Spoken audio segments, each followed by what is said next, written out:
নমস্কাৰ বন্ধুসকল, welcome to my YouTube channel Assam career job. আজি পুনৰ টোটেল 4টা বিভাগত কিছুমান ভেকেঞ্চি লৈ আনিছোঁ। 52,250টাকৈ ভেকেঞ্চি দেখিবলৈ পাব।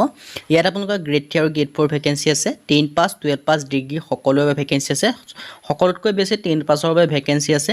কেনেদৰে আবেদন কৰিব পাৰিব, ভেকেঞ্চিকেইটা বিভাগকেইটা কি হয় আৰু এজ ক্ৰাইটেৰিয়া কিমান লাগিব, এই সকলোখিনি কথা এই ভিডিঅ' যোগে আলোচনা কৰা হ'ব। আপোনালোকে এটা বিভাগ চাই স্কিপ কৰি নাযাব, গোটেইকেইটা বিভাগ চাব। 4টা বিভাগত ভেকেঞ্চি মুকলি কৰিছে, সেইবাবে আপোনালোকে গোটেইকেইটা বিভাগ চাব। আৰু যদি ভিডিঅ'টো ভাল পায় ভিডিঅ' লাইক কৰিব, লগতে চেনেলটো ছাবস্ক্ৰাইব কৰি দিব এনেকুৱা ধৰণৰ ভিডিঅ'সমূহ প্ৰতিদিনে পাই থাকিব বাবে। লগতে ভিডিঅ'লৈ বন্ধুৰ মাজত শ্বেয়াৰ কৰি দিব যাতে সকলো বন্ধুৱে জবৰ আপডেটসমূহ পাই থাকে। আৰু আমাৰ হোৱাটছআপ চেনেল টেলিগ্ৰাম চেনেলৰ লিংক ভিডিঅ' ডেছক্ৰিপশ্যনত দিয়া আছে, তাতো আপোনালোকে জইন হৈ ল'ব পাৰে। তেতিয়া আপোনালোকে ডেইলি জবৰ আপডেটসমূহ পাই থাকিব। আহক আজি আমি ভিডিঅ'টো আৰম্ভ কৰোঁ। মই আপোনালোকক কৈছোঁৱে 3টা বিভাগত আপোনালোকৰ ভেকেঞ্চিখিনি মুকলি কৰিছে। টোটেল আপোনালোকৰ 50,000কৈ ভেকেঞ্চি আপোনালোকে দেখিব পাব। এটা প্ৰথম যিটো বিভাগ হয় এইটো হৈছে আপোনালোকৰ SSC MTSৰ ফালৰ পৰা আহিছে। আৰু SSC বুলি ভাবোঁতে আপোনালোকে নেভাবিব যে ইয়াত ফিজিকেল আছে বুলি। ফিজিকেল নাই, কোনো ৰানিং নাই। আপোনালোকে অনলি এক্সাম দিব লাগে, পাছ কৰিব লাগে, চাকৰি পাব। এইটো আপোনালোকে SSC ফালৰ পৰা মুকলি কৰিছে। বাকী আৰু দুটা বিভাগৰ ভেকেঞ্চিৰ কথা ডিছকাছ কৰিম, সেইকাৰণে আপোনালোকে ভিডিঅ'টো শেষলৈকে চাব, অকণো স্কিপ নকৰিব। SSC MTSৰ ফালৰ পৰা আছে টোটেল আছে 8,326টাকৈ ভেকেঞ্চি। আৰু ইয়াত আপোনালোকৰ লাষ্ট ডেটৰ কথা যদি ক'বলৈ যাওঁ 31/7/2024 জুলাই মাহৰ 31 তাৰিখলৈকে ভেকেঞ্চিকেইটাৰ কাৰণে আবেদনসমূহ কৰিব পাৰিব। মাল্টিটাস্কিং ষ্টাফৰ ভেকেঞ্চি হয় আৰু এপ্লাই আপোনালোকে অনলাইন যোগে কৰিব পাৰিব নিজৰ মোবাইলৰ পৰাই। আৰু মাল্টিটাস্কিং ষ্টাফ মই কৈছোঁৱে টোটেল 4,887টা MTSৰ ভেকেঞ্চি আছে। হবলদাৰো আছে 3,439টা। আৰু আপোনালোকে দৰমহা দিয়াব 18,000 পৰা 56,900 টকা পৰ্যন্ত।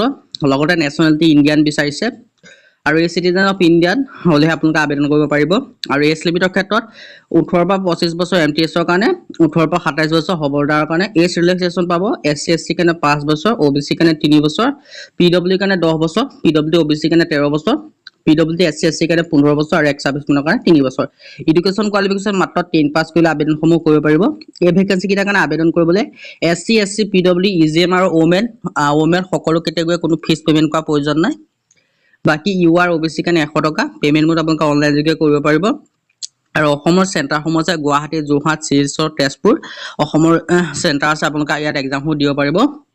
আৰু এই ভেকেঞ্চিকেইটাৰ কাৰণে আবেদন কৰিবলৈ আপোনালোকে SSC অফিচিয়েল ৱেবছাইটত গৈ আবেদনসমূহ কৰি ল'ব পাৰিব। আবেদন 27 জুনৰ পৰা ষ্টাৰ্ট হৈছে, লাষ্ট ডেট আছে 31 জুলাই পৰ্যন্ত আপোনালোকে আবেদনসমূহ কৰি ল'ব পাৰিব। এতিয়া আহিলে 2 নম্বৰ যিটো বিভাগত মুকলি কৰিছে তালৈ গৈছোঁ, এইটো চাই লওক। আজি আপোনালোকৰ 2 নম্বৰ বিভাগটো মুকলি কৰিছে ইণ্ডিয়ান পোষ্ট ৰিক্ৰুটমেণ্টৰ ফালৰ পৰা। ইয়াৰ কাৰণে 44,228টা গ্ৰামীণ ডাক সেৱকৰ ভেকেঞ্চি আহিছে। এটা আপোনালোকৰ বৃহৎ অপৰচুনিটি হয়, কোনো এক্সাম দিয়াৰ প্ৰয়োজন নাই, ডাইৰেক্ট আপোনালোকে চাকৰি পাব ইয়াৰ পৰা। আৰু ইয়াৰ কাৰণে কেনেকৈ আবেদন কৰিব লাগিব মই কথা কৈ দিম। এজ ক্ৰাইটেৰিয়া কিমান হ'ব, কোৱালিফিকেশ্যন কিমান হ'ব, এই কথাও জনাই দিম। যদি আপোনালোকে আবেদন কৰিব নোৱাৰে আমাৰ হোৱাটছআপ নম্বৰ মেছেজ কৰিলে আমিও আপোনালোকৰ আবেদনসমূহ কৰি দিয়া হ'ব। সেইকাৰণে আপোনালোকে ভিডিঅ'টো শেষলৈকে চাব।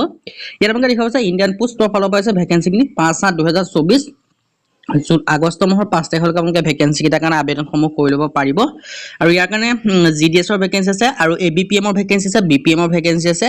যিটো আপোনালোকৰ branch post master, assistant branch post master আৰু যিটো আপোনালোকে GDS পিয়নৰ চাকৰি হয়। আৰু ইয়াত আপোনালোকে দৰমহাসমূহ আপোনালোকে দি আছে। ডাক সেৱকৰ ভেকেঞ্চি আছে টোটেল অসমৰ কাৰণে 896টা ভেকেঞ্চি আছে। এটা দুটা নহয়, প্ৰায় 900 ভেকেঞ্চি আপোনালোকে দেখিব পাব অসমৰ কাৰণে। আৰু এনৰলমেণ্টসমূহ ধুনীয়াকৈ ডিটেইলছখিনি দিয়া আছে। দৰমহাসমূহ 12,000 পৰা 29,830 টকা পৰ্যন্ত পাব BPMৰ কাৰণে। ABPMৰ কাৰণে 10,000 পৰা 24,470 টকাকৈ পাব।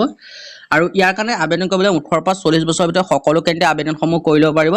আৰু লগতে আপোনালোকে ইয়াত এজ ৰিলেক্সেশ্যনসমূহ পাব। SC SC কাৰণে 5 বছৰকৈ, OBC কাৰণে 3 বছৰ, PWD কাৰণে 10 বছৰ, PWD OBC কাৰণে 13 বছৰ, PWD SC SC কাৰণে 15 বছৰকৈ। এডুকেশ্যন কোৱালিফিকেশ্যনৰ ক্ষেত্ৰত যদি আপোনালোকে 10 পাছ কৰিছে তেতিয়া আপোনালোকে ডাকঘৰৰ পোষ্টকেইটাৰ কাৰণে আবেদনসমূহ কৰি ল'ব পাৰিব। এটা পোষ্টৰ পৰা 44টা ভেকেঞ্চি আহিছে আৰু ইয়াৰ কাৰণে মাত্ৰ 10 পাছ কৰিব লাগে। 10 পাছ কৰিলে আপোনালোকে আবেদনসমূহ কৰি ল'ব পাৰিব। লোকেল লেংগুৱেজ প্ৰফিচিয়েঞ্চি আপোনালোকে লোকেল লেংগুৱেজো জানিব লাগিব। অসমৰ কাৰণে অসমীয়া জানিব লাগিব। বেংগলী যদি আছে বেংগলী জানিলেও আপোনালোকে পাৰিব, যিকেইটা বৰাক ভেলী ফালে তেনেদৰে আপোনালোকে জানিলে হ'ল। লোকেল লেংগুৱেজো জানিলে আপোনালোকে আবেদনসমূহ কৰি ল'ব পাৰিব। 10 ষ্টেণ্ডাৰ্ড 10 পাছ কৰিলে আপোনালোকে আবেদনসমূহ কৰি ল'ব লাগিব।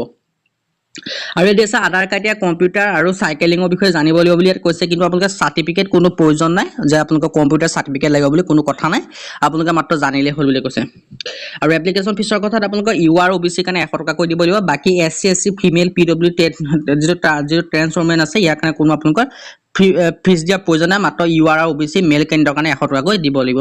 ইয়াৰ কাৰণে আবেদন কৰিব পাৰিব ইণ্ডিয়ান অফিচিয়েল ৱেবছাইটত গৈ মই আপোনালোকৰ ৱেবছাইটৰ লিংক ভিডিঅ' ডেছক্ৰিপশ্যনত দিয়া থাকিব যদি আপোনালোকে আবেদন কৰিব নোৱাৰে আমাৰ হোৱাটছআপ নম্বৰ আছে কণ্টেক্ট নম্বৰ তাত গৈ আপোনালোকে মেছেজ কৰিলে আমি আপোনালোকৰ আবেদনসমূহ কৰি দিয়া হ'ব আবেদনসমূহ 15 জুলাইৰ পৰা ষ্টাৰ্ট হৈছে লাষ্ট ডেট দিয়া আছে 5 আগষ্ট এতিয়া হ'লে যদি 3 নম্বৰ বিভাগত মুকলি কৰিছে তালৈ গৈছো ভিডিঅ' শেষলৈকে চাই থাকক এতিয়া আপোনালোকৰ 3 নম্বৰ বিভাগত মুকলি কৰিছে কেচি দাস কমাৰ্চ কলেজৰ ফালৰ পৰা জুনিয়ৰ এছিষ্টেণ্টৰ ভেকেন্সি আছে আপোনালোকৰ গ্ৰেড 3 লেভেলৰ ভেকেন্সি আছে আপোনালোকে দেখিব পাৰিছে কেচি দাস কমাৰ্চ কলেজ গুৱাহাটীৰ ফালৰ পৰা আপোনালোকে ভেকেন্সি কিটা মুকলি কৰিছে গ্ৰেড 3 লেভেলৰ ভেকেন্সি হয় আপোনালোকে আবেদনসমূহ কৰি ল'ব পাৰিব ওভাৰভিউ কথা ক'ব জানে কেচি দাস কলেজ হৈ আপোনালোকৰ 1983 আপোনালোকৰ এখন কলেজ স্থাপিত হৈছিলে আৰু জুনিয়ৰ এছিষ্টেণ্টৰ ভেকেন্সি আছে ভেকেন্সি আপোনালোকে এটা কৰি দেখিব পাব এলিজিবিলিটি ক্ৰাইটেৰিয়া ক্ষেত্ৰত যদি আপোনালোকে ক'বলৈ যাওঁ আপোনালোকে দেখিব পাৰিছে গ্ৰেজুৱেশ্যন যদি আপোনালোকে কৰি থৈছে এডুকেশ্যন কোৱালিফিকেশ্যনৰ ক্ষেত্ৰত আপোনালোকে দিছে গ্ৰেজুৱেশ্যন লগতে আপোনালোকৰ কম্পিউটাৰ চাৰ্টিফিকেট লাগিব গ্ৰেজুৱেশ্যন মানে BA BSc BCom যদি আপোনালোকে পাছ কৰিছে তেতিয়া আবেদনসমূহ কৰি ল'ব পাৰিব টেকনিকেল কোৱালিফিকেশ্যনৰ ক্ষেত্ৰত কম্পিউটাৰ বিষয়ে আপোনালোকে অলপ জানিব লাগিব আবেদনসমূহ আপোনালোকে কৰিবলৈ